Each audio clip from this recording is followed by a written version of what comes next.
being successful is not just financial. Ulitin ko po being successful is not just financial.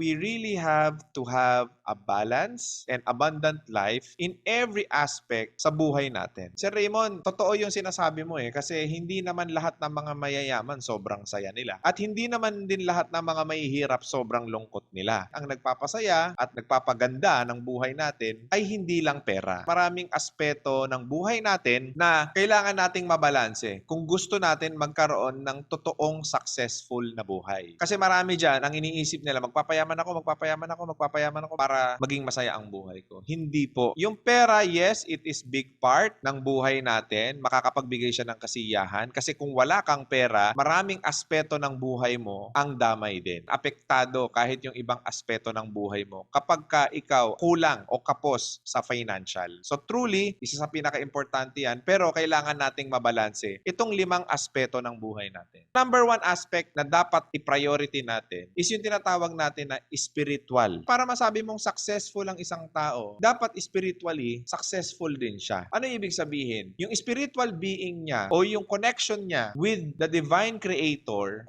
kung sino man yan, kung ano man yung sinasamba nila, your divine creator, dapat masasabi natin sa sarili natin na nagagawa natin yung part natin. Kasi maraming tao ang nakakalimot dyan na masyado tayong naging materialistic, masyado tayong naging makamundo, pero nakalimutan natin na kaya pala tayo nabubuhay sa mundo na to, it is all because we have a purpose. Ang purpose natin, ng being natin, kaya tayo create, is to give glory to our Creator or to our Lord God. So yan po ay isa dapat sa pinagbibigyan at binibigyan natin ng priority rin sa buhay natin. Because kahit makuha mo man o maging sayo man ang buong mundo, kung pointless naman ang buhay mo, pag namatay ka, wala rin yan. Dapat yung spiritual being natin, nabibigyan din natin ng priority yan. Nabibigyan din natin ng matinding attention yan sa buhay natin. So yan po is kailangan talaga nating bigyan ng panahon, bigyan ng oras, bigyan ng priority yung spiritual natin. Second, na kailangan nating i-prioritize din. If we want to have a truly successful life, if we really want to be abundant in life, dapat successful ka rin in terms of your relationship. Relation to whom? Relasyon mo sa asawa mo, sa mga anak mo, sa magulang mo, sa ibang tao, dapat masaya ka rin dyan sa aspeto ng buhay mo na yan. Kasi kahit anong dami ng pera mo, kahit anong lapit mo sa Diyos, kung giba at sira naman ang bahay ninyo, ang pamilya ninyo, ang tahanan ninyo, maniwala ka sa akin, hindi ka rin magiging masaya. So dapat binibigyan din natin ng balanseng pagtingin. Kasi yung iba, masyado silang nakatutok, pera, trabaho, negosyo, pera, trabaho, negosyo, nakalimutan na nila bigyan ng oras ang anak nila, ang mga mahal nila sa buhay. Kaya nga, with all due respect to our fellow OFW na mga kababayan, napakalungkot ng buhay nila. Because of money, kailangan nilang lumayo sa mga mahal nila sa buhay. Hindi ho simpleng sakripisyo yan. Isa hong malaking sakripisyo sa buhay yan. Kasi, yes, pwede akong makatulong sa mga anak ko, pwede akong makatulong sa mga magulang ko, pwede akong makatulong sa pamilya ko. And yet, hindi mo sila nakakasama. Maraming OFW ngayon, first graduation nung anak nila, graduate ng nursery, hindi nila nakasama. Here comes graduate na ng K-12, hindi nila nakasama. Here comes graduate na ng college, hindi nila nakasama. Bakit? Mas pinili nilang magtrabaho sa ibang bansa para sa pera. A truly successful and abundant life is kailangan talaga planuhin natin maigi yung buhay natin na as much as possible, kasama natin ang pamilya natin sa kung anumang tagumpay ang makamit natin sa buhay natin. Importante po yan. Kailangan maging healthy rin yan. Hindi po pwedeng aspeto ng buhay mo na yan is hindi mo mabigyan din ng priority. Number 3, aspect of our life that we have to give also a priority is yung tinatawag po natin na physical being natin. Imagine niyo lahat kayo, nakatira kayo sa sobrang laking bahay, mansyon. Tapos meron kang maraming sasakyan. Meron kang milyon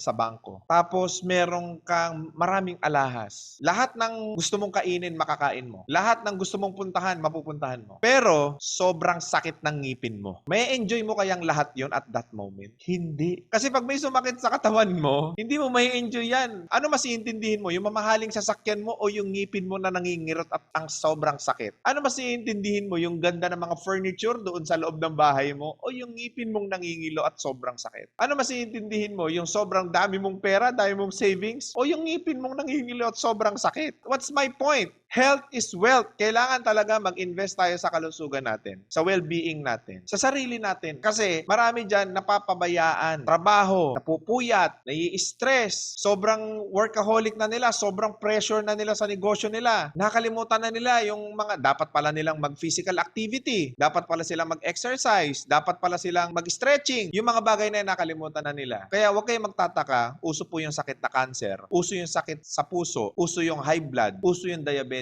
Bakit? Kasi nakakalimutan bigyan ng priority yung well-being natin. Successful ka spiritually, relationally, pero maniwala ka sa akin, kung hindi ka healthy, kung may taning na yung buhay mo, you will not be that successful and you will not be happy in life. Sana ito yung panggising sa inyo na oo nga no, magdadatingan yung mga kainan, magdadatingan yung mga parties. Pwede kang kumurot ng konting lechon. Pwede kang kumain ng konting taba. Pwede kang uminom ng konti. Pero siguraduhin mo lang wag mong sasagarin yung sarili mo. At siguraduhin mo, kinabukasan, you will invest something to your health. Mag-exercise ka, fitness activity, and etc. So, importante sa buhay po natin, yung physical being po natin or yung health, kailangan po nating bigyan din ng priority sa buhay po. Number 4, ito yung kulang sa maraming entrepreneur. You should be successful mentally. Equip yourself with knowledge, wisdom, new information. Bakit? Para makapag-adapt ka sa mabilis na pagbabago ng panahon. Read books, watch, alam mo yun, may sense na mga movie. Mag-research ka pa ng mas makakatulong sa'yo. Kailangan i-equip natin yung isip natin. Kasi hindi ka magiging masaya kung hindi ka nag-go-grow sa buhay mentally. Kung wala kang nadidiscover na bago, kung wala kang natututunan na bago. For example, hindi mo alam kung paano magiging healthy. Hindi mo alam kung paano ka magiging spiritual. Saan nakaduktong yan? Mental yan. Kailangan mo ng know-how. So, kailangan i-equip natin yung sarili natin mentally. Kailangan mag-aral tayo. Yung isip natin, yan ang isa sa pinaka-advanced na technology sa buong history ng mundo na ang kayang magbigay lang ay ang Diyos. Wala pang teknolohiya ngayon ang kayang makapantay sa utak ng tao. So, kailangan talaga natin mag-invest dyan. Importante na nandito po kayo ngayon. Kasi yun yung ginagawa natin. Yun yung nagiging part namin sa buhay ninyo. Na nakakapagbigay kami ng mga bagong information, bagong idea na makakatulong sa inyo sa pang-araw-araw na buhay ninyo. And then lastly, number 5 is financial. Lahat niyang apat na yan, maniwala ka sa akin, kung kapos ka, hirap ka, gipit ka, pressure ka, ano mangyayari? Lahat ng mga to mawawala nga sa isip mo yan. Kasi matindi yung pangangailangan mo saan? Sa pera. So kailangan, mabalansin natin talaga. Maayos na hanap buhay, time management para makapag-aral ka pa, and of course, yung pagdating sa physical health natin, bigyan natin ng oras. Sa relational natin, yung mga mahal natin sa buhay, bigyan natin sila ng oras. Spiritual natin, bigyan natin sila ng oras. So anong point ko? So lahat ng mga bagay na sinabi ko sa inyo, kailangan ng oras. So sa buhay, para magkaroon tayo ng well, balanced, and successful,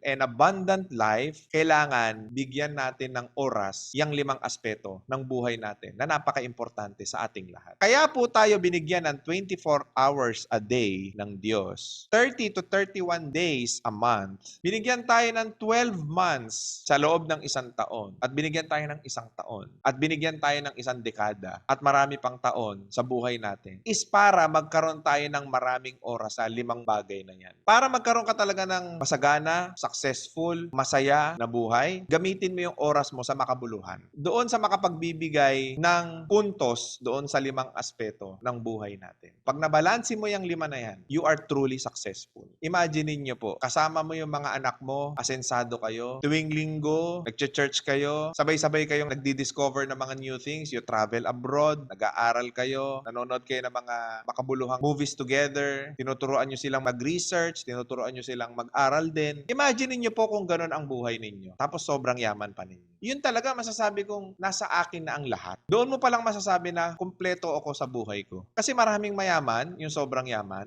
maraming pera. Pero maniwala kayo, hindi rin sila masaya. Bakit? May high blood, may diabetes, hiwalay sa asawa, hindi nila kasama yung mga anak nila. Tapos naging stagnant na siya, naging kontento na siya, ganun na lang siya. Maniwala ka sa akin, kahit sobrang dami ng pera mo, hindi ka magiging masaya. Pero kung kasama mo yung pamilya mo, physically fit kayong lahat kayo is nakakasunod sa mabilis na pagbabago ng panahon, nakakasabay kayo sa anuman advancement advancement ng mga technology, magiging masaya yung buhay nyo eh. Ngayon, balikan natin. Ano yung kulang ko sa buhay ko? Ano pa yung missing pieces? Alam ko marami sa inyo magsasabi pera. Pero pag nagawa mo maging successful sa apat na aspeto ng buhay mo, bukod sa pera, yung pera kasunod. Kasi kung mentally fit ka, marunong ka magnegosyo, marunong ka dumiskarte, tapos walang distraction kasi maayos kayo ng pamilya mo, tapos healthy ka, tapos humihiling ka sa Diyos, yung financial ibibigay talaga sa'yo. Walang dahilan na hindi ka magkaroon eh. So yun po yung ibig kong sabihin. Ngayon, isipin natin, financial kulang ako. O karuktong yan nung iba. Saan ako nagkukulang? Baka mamaya hindi ka na nag-church. Puro ka na lang pera. Saan ako kulang? Baka mamaya hindi ka nagre-research kaya hindi ka rin yumayaman. Mental, kulang ka. Saan ako kulang? Baka mamaya hindi mo na kasi kayang magtrabaho, madali ka na mapagod. Bakit? Baka may iniinda kang sakit. So talagang karuktong dun sa pera,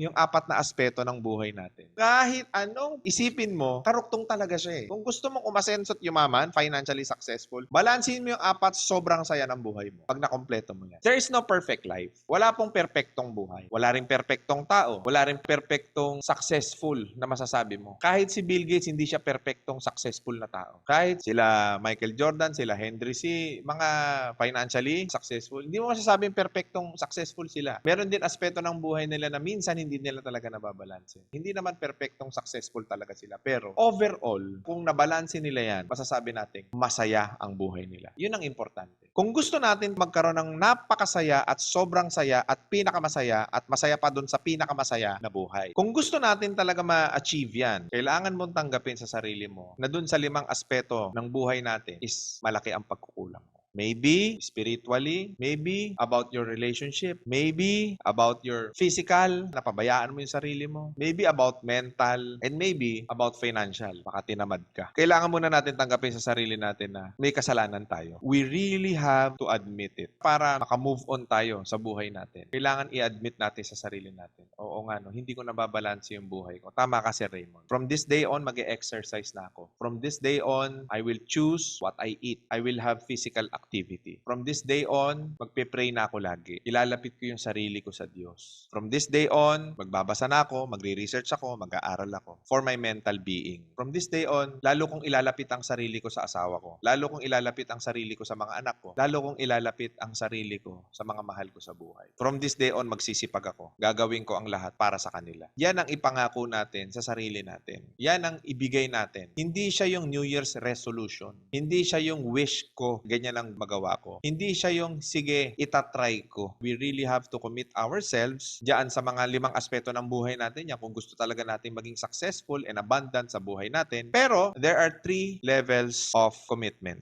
First level of commitment is, I will try. Ito yung pinakamababaw na commitment. Subukan ko, sir. Subukan ko pong mag-exercise bukas. Subukan ko pong mamili ng kakainin bukas. Subukan ko pong magbasa ng libro. Subukan ko pong makinig sa mga successful na tao. Subukan ko pong makipag-usap doon sa tatay ko na matagal ko nang hindi nakakausap. Subukan ko pong mag-church sa linggo. Mababaw ang commitment na yan. Kaya maraming tao na pag sinabi nilang I try, 90% hindi nila magagawa. Mababaw ang commitment. Second level of commitment is I will do my best. I will do my best, sir. Gagawin ko yan. Promise, bukas, magda-diet na ako. Promise, bukas, mag-exercise na ako. Promise, sir, mag-church ako sa linggo. Magpe-pray ako. Promise, Sir Raymond, magre-research ako, mag-aaral ako. Makikinig ako ng mga videos ninyo, manonood ako. Promise, magsisipag ako, maghahanap ako ng negosyo. Alam mo, yung I will do my best, there's a 50-50 chance na magawa mo siya. Pero 50% of it is, again, lost of commitment. Walang commitment. Kasi I will do my best eh. Kung ano lang yung makakaya ko eh, hanggang dito na lang talaga yung makakaya ko, sir eh. So wala na akong magagawa, hanggang dyan na lang talaga ako. Hindi ko na talaga kayang mag-diet eh. Hindi sir, kasi high blood na ako eh, diabetic na ako eh. Kasi ganito na yung ano ko eh, nakasanayan ko sa buhay ko eh. Pero I will do my best. Maniwala ka sa akin, hindi mo magagawa yan. Hindi mo magagawa yan. And what is the highest level na commitment na gusto kong gawin ninyo? Na gusto kong ngayon pa lang is talagang itatak mo na sa puso mo, itatak mo sa isip mo. Gusto mo maging masaya sa buhay? Meron kang dapat gawin. Gusto mo maging successful and abundant sa buhay? Responsibilidad mo yan. Kaya itong number 3 commitment na sasabihin ko sa inyo, ito dapat yung sabihin natin because it has the highest level of commitment. What is that? I will do whatever it takes. takes. Pag nandyan ka na sa level na yan, bukas na bukas, mag-e-exercise ako. Whatever it takes. Mamaya lang, may handaan. Hindi ako kakain ng kalahating kilong lechon. I will do whatever it takes para maging masaya ako sa buhay ko. I will do whatever it takes. Sa linggo, mag-church ako. I will do whatever it takes. Kakausapin ko yun yung nanay ko. Kakausapin ko na yung tatay ko. Mas magiging malapit ako sa mga anak ko. Mas magiging malapit ako sa mga kapatid ko. I will do whatever it takes para maging masaya ang pamilya namin. I will do whatever it takes physically. Mag-exercise ako. Magiging fit ako. From this weight up to this weight, whatever it takes, I will do it. I will do whatever it takes. Magre-research ako. Mag-aaral ako para mas lalo pa akong mahasa mentally. Marami akong pwedeng magawa sa buhay ko. I will do whatever it takes. Magsisipag ako. Lahat gagawin ko para kumita ako ng pera, para sa pamilya ko, para sa mga mahal ko sa buhay. Yun yung pinaka-highest level of commitment. Pag nakaya mo nang sabihin niya na whatever it takes, gagawin ko talaga yan. Whatever it takes, kahit anong mangyari, kahit anong hadlang, kahit anong distraction, kahit anong sumagupa sa akin, gagawin ko yan. Yan ang kailangan natin talaga sa buhay natin. Please, do whatever it takes. We have to be responsible for ourselves. Kailangan responsable tayo. Marami kasi nagsasabi, Sir, kaya hindi talaga ako umaasenso kasi ganito eh. Kasi ganyan eh. Kasi alam mo, ganito talaga eh. Pero kung tatahiin mo talaga, ang pinaka-reason kung bakit ka naghihirap ngayon, ikaw eh. Walang iba. Ang pinaka-reason kung bakit malungkot ang buhay mo ngayon is walang iba yan kundi ikaw. Ang pinaka-reason kung bakit hirap, kapos ka ngayon, walang iba yan eh kundi ikaw. Kasi you are the designer of your own life.